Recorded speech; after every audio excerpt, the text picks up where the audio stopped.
Когда уйдем со школьного двора, от скуки нестареющего вальса,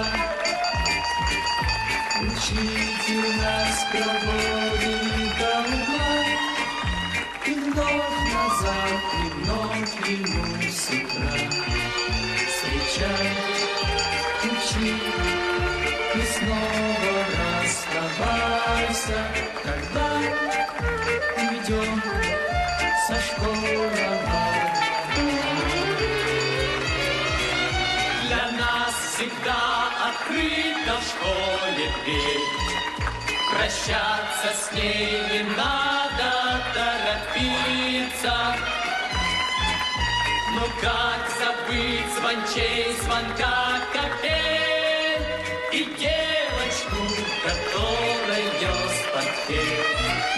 Пускай потом ничто не повторится, для нас всегда открыта в школе дверь. Для нас